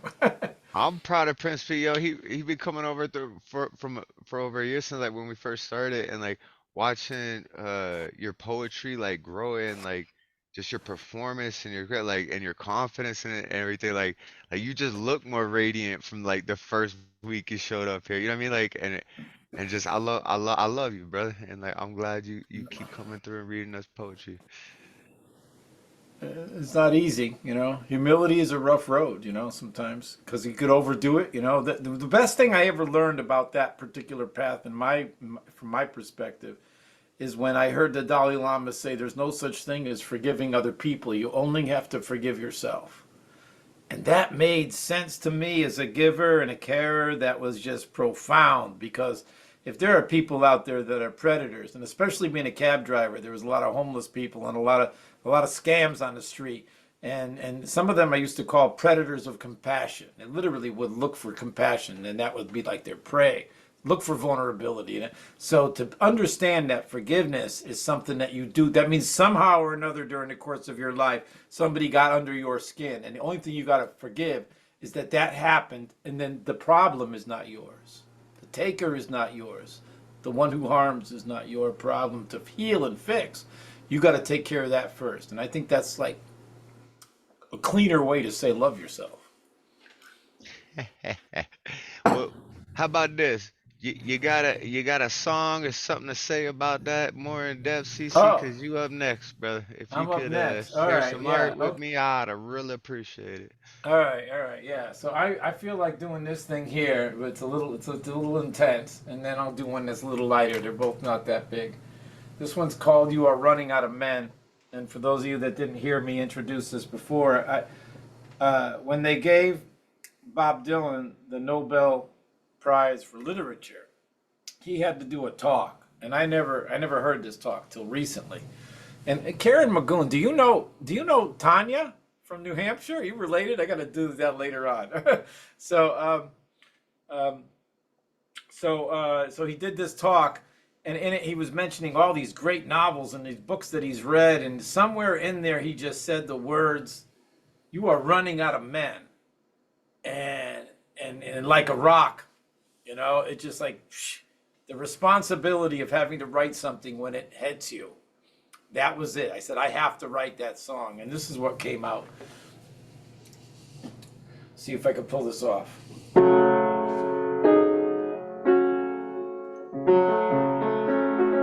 Do I got the old sound down? We good? breaking up? Okay, cool. You're good.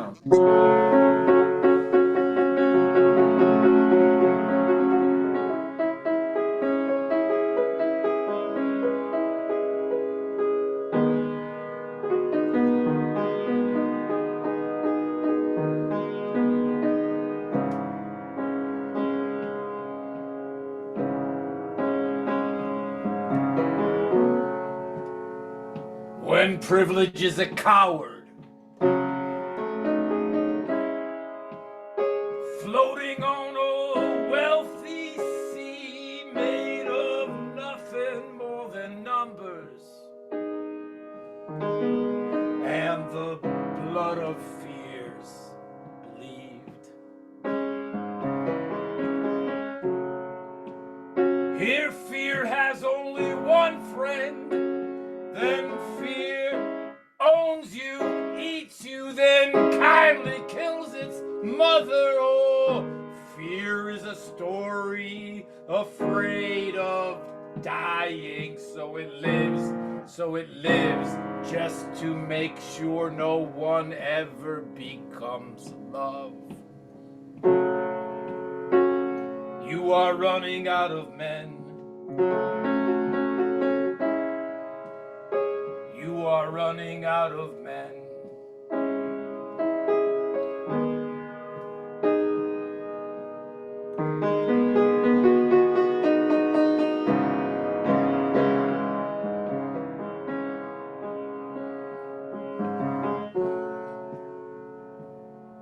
If there's no one fighting, fear will start one. Fear's never satisfied unless there's more war coming. So all wars are run just to morph into the next one, and every father in a fight must hand hatred to his son. You are running out of men. You are running out of men. You don't love life, women, girls or mothers, and the earth. You forsake her just to fucking rape her. Oh, you are running out of men. You are running out of men.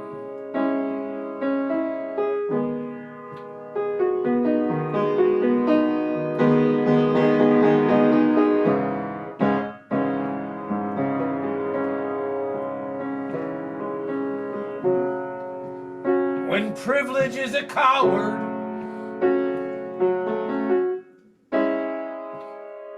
floating on a wealthy sea, made of nothing more than numbers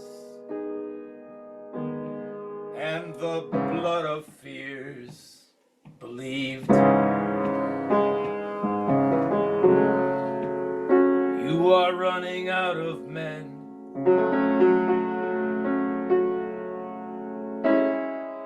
You are running out of men.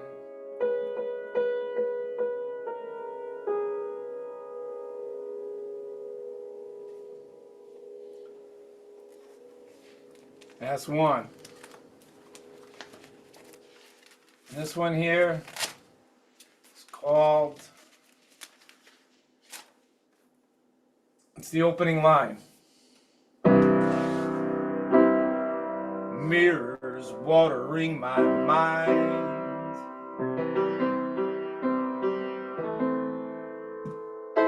Wash me through the end of time. Be the air my mind rests in, and bring me to where peace begins. Rain on flames that burn my trees, my branching thoughts of dreamings breeze with waves of natural calm, ideas that bloom and die through all lies real. Then fear comes pushing love away. A want for hatred, reach for prey, of vengeance that leads to how pain will feel, yet there's no resolve in the predator's feet. Mirrors watering my mind, wash me through the end of time. Be the air my mind rests in, and bring me to where peace begins. The time it takes to lose both hands, and braves wait years to understand, as moments run away, run away, run away from tears, while before chases after the same old fears. Oh, now love's a word that survival hates. Love lives way beyond all death can't fix. There's no need to fix nothing empty or all alone, and to forsake life's a gift we waste, we all go home. Mirrors watering my mind, wash me through the end of time. Be the air my mind rests in, and bring me to where peace begins.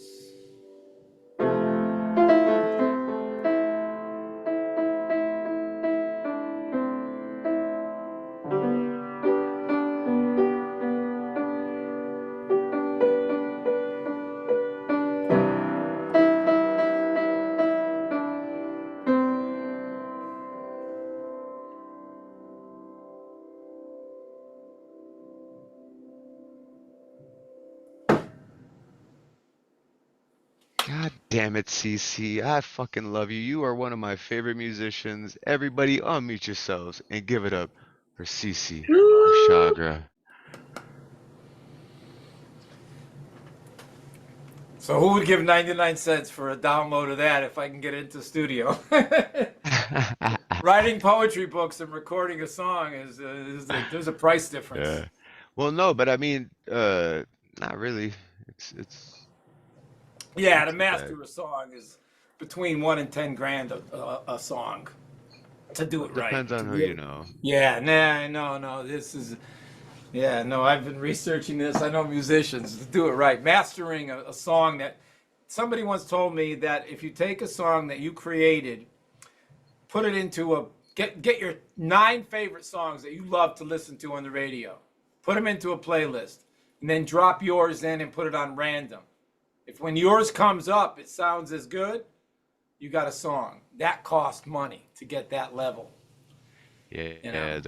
you want the crisp. Yeah, no, you need a music producer, you need a great engineer, it has to be mastered, it has to be recorded, you have to have somebody, and then so yeah. And that's just to make the song. Never mind if you do the band road. I'm just going for licensing and publishing. But they're gonna go there. Let's do it, man. Let's make some music. We got yes, I think it's a Patreon road. I think eventually, but you guys are making me do this. It's all your fault. I swear. Are we encouraging your behavior as Bear would say? Thanks for encouraging. Thanks for encouraging my behavior. Yeah, you are encouraging. Speaking about encouraging behaviors, I think I would spend the rest of my days encouraging this next young lady's creative side, her mind, the love that she has for the world, and just the elegant way.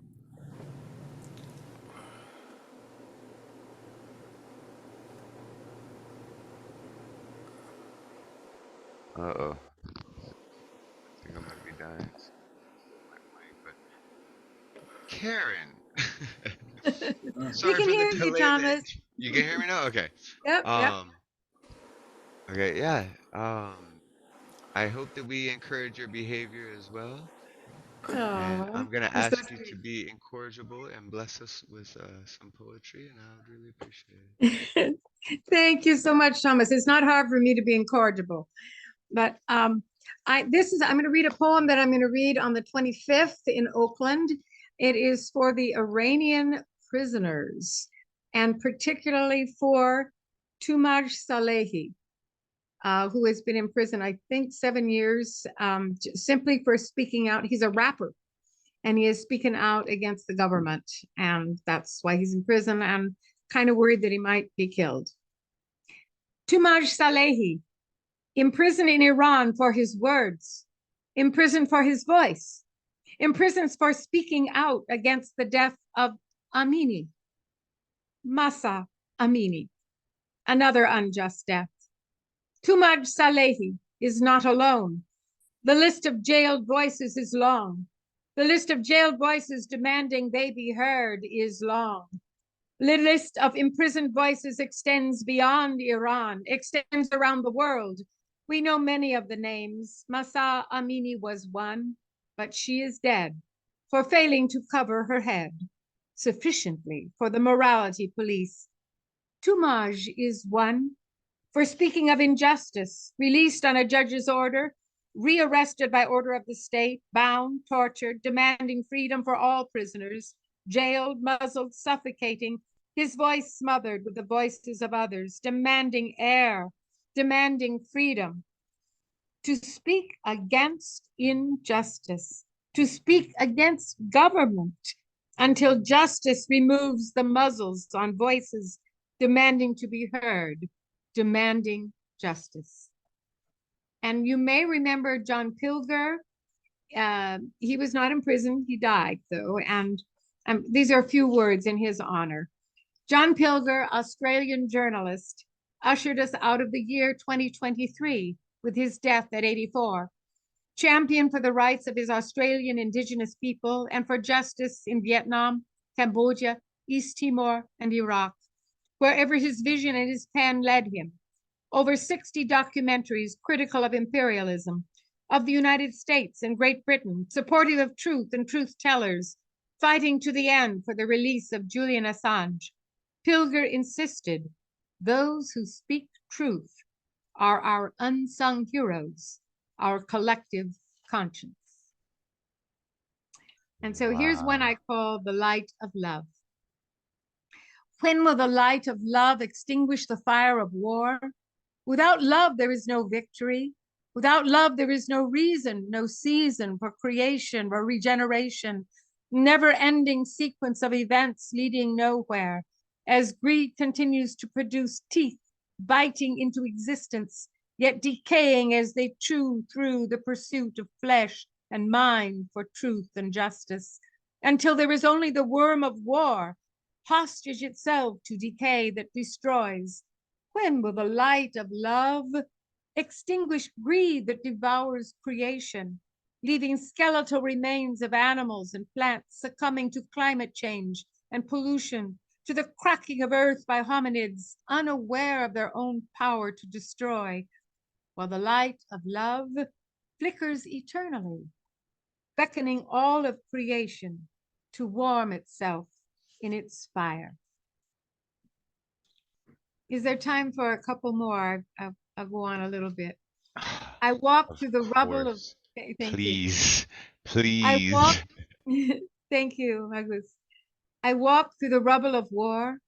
I ask the broken pieces for answers, and I receive silence. I walk through the rubble of lost lives. I ask the torn lives for answers, and I receive silence.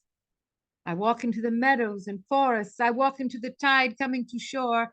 I walk into the sunlight in springtime. I walk under the light of moonlit skies, and I receive answers in the silence. We ask for peace, but it is not the peace of the dead we want. The peace we ask for is noisy. The peace we want asks questions. The peace we yearn for plays and laughs. It can be raucous and capricious, silly or somber. but it is seldom silent. For even in its quiet moments, the peace we long for speaks to us in thoughts and ideas. The peace we long for sings to us in gentle harmony. The peace we long for dances and is free. Let's see. I have a couple more. A single flower. A single flower grows among the chaos of loss, grows among the wreckage of exile, grows among the havoc of homelessness, and dances upon its stem, anchored among debris and devastation, yet singing for joy. Let me walk with love while the world seems full of hate. Let me walk with you through walls of strangers, hoping they and I and you will see we all are one. Let me see the cracks in walls of strangers, cracks through which grow sprouts, cracks through which grow weeds and flowers and clover. And let me lean against that wall and feel the love pushing through cracks in a wall only seeming to be full of hate, yet bursting with love. Thank you very much. Karen, I absolutely just love your poetry, the way it makes me feel, the positivity in it, and just the light that you shed on even hard situations. Like you talk about like some pretty, cruel situations of the human condition, yet you come with this love and aura about you that makes it feel like, you know what? Like, yeah, it's horrible, but we can fix this. And Karen, I love the genuine passion you read with. I mean, it just you could tell like when CP does something, he does it at the edge of being. It's like you could really you believe your conviction. It's like you're way past this is about me, and you could hear it in your voice. I really, really love your work. It's good work. It's good writing. Have you ever heard of Where the Green Ants Dream? It's a very hard to find film. It was about it's one of the best films I've ever seen about Australian and it's about the didgeridoo. It's Where the Green Ants Dream. If anyone can have, it's a hard to find film. Film buffs never heard of it, but I remember I went to see it in the 70s and I saw it at a movie theater. It's like I never forgot it. And good to see you, CP. Woo! yeah, excellent. So check it out. We're gonna go off the air now. Thank y'all for showing up to Open Minds, Open Mic. We're gonna keep this show going though, just for us. Love you guys. Love you. I have a piece I'd like to share if everybody has a few minutes. Yes. I don't share very often, but I've been trying to get this one out for a couple of weeks and I'm just going to do it. So I hope we're all ready. I wrote this probably 10 years ago, I think it's been. It was one of the first things that I like wrote and was like, okay, I like doing this. So this was the first thing I found in my fire. It doesn't have a title, so. I can't explain the hurt I feel when it comes to our history. Our true origins have been thrown into a massive pile of sand. It pains me to know that, as an intelligent creature capable of conscious thought, knowing and feeling an internal life inside of me, that my own kind has tirelessly buried and manipulated the truth. Why? Was it simply an egocentric move? Out of fear? Were we supposed to have it covered up in order to spend our lives searching? What happens when we find the answer? Maybe it was so horrible it had to be covered up, out of fear we couldn't go on knowing the truth. This hole in my bodily mind has only gotten wider. No religious explanations have satisfied. Some have comforted, possibly out of fear or exhaustion, but nothing feels completely right. Why do I need to always ask why? Why isn't my mind and soul simple enough to believe in a story told by a trusted loved one or authority figure? Why must it always continue to search for how we have come to this point? I wonder if I knew, would I live my life differently? Would I spend it trying to explain everything to everyone else because I pity their beliefs, knowing how satisfying the truth really is? Or would I carry along this path before me, the complicated one, always searching for answers? The painful part is realizing these thoughts are similar to those who did know the truth when it all started, and how far behind we are in this moment compared to where we could have been as an informed, united species. How do we find the answers, the truth? Without some sort of belief, even the truth would be an illusion to us. So where do we draw the line and know what to trust? Is it the internal pull feeling of intuition? If so, then why do so many feel it for the lies and stories? Are they just ignorant or blind? Why don't they feel what I feel? Would they have the knowledge and intuition that I share had they grown in a different environment? Or are they simply not strong enough? And if so, how could I give them strength? The chances of me being somehow above or chosen are extremely unlikely. My soul and intuition tell me every living thing has the right to life and a feeling of fulfillment unconditionally. So where does that come from? And why isn't it so solidly imprinted to others the same? How could this have possibly all happened so casually? I know we are capable of amazing things, so completely fabricating a reality for the masses to follow isn't underestimatable. But why cut such a large cloth to cover all of our eyes with? Of the humans I've learned of and witnessed, I know for a fact that influence is beyond important. When we are young, we start as a blank canvas. Every experience adds another color, line, or detail that will become the painting that is you. Good and bad feeling are all we really use to navigate life, storing all information inside our bodily minds, building a map to follow, a path to take. Educated choice is the only control we have over our lives at any given moment. These choices shape our world. I have been alive and aware for a very brief moment in history, and my experience hollows me as much as it fills me. I'm humbled by our world and its love and beauty, and it pains me to know this amazing place is being taken for granted by so many that share the same form. If you do anything with your life from this point forward, it is my hope that you experience every moment for the best, even the bad and the pain, because they are the important contrast to the positive feelings. Even more importantly, always think for yourself and question the foundations of everything that we are, because I know we all want a future free of lies and ignorance. Holy shit! Baby, I love you. So I remember writing that like 10 years ago, and now like 10 years later or so, I'm like, okay, I know, so I know a little bit more now. I have to write a response to myself or something like that. That'd be cool. Fantastic. Wonderful questions. Thank you so much. And I'm leaving now, and that was a wonderful way to, that's something, a great thoughts to part with. So thank you very much. And everybody have a wonderful week. Thank you. Good night, Karen. We love you. That was gangster. Okay, hold on. Here you go, Tommy. Yo, what? One more time. Give it up for Catalyst.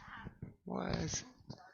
That was beautiful. Ooh. Jessica, that was before she was Catalyst, actually. That was Jessica wrote that.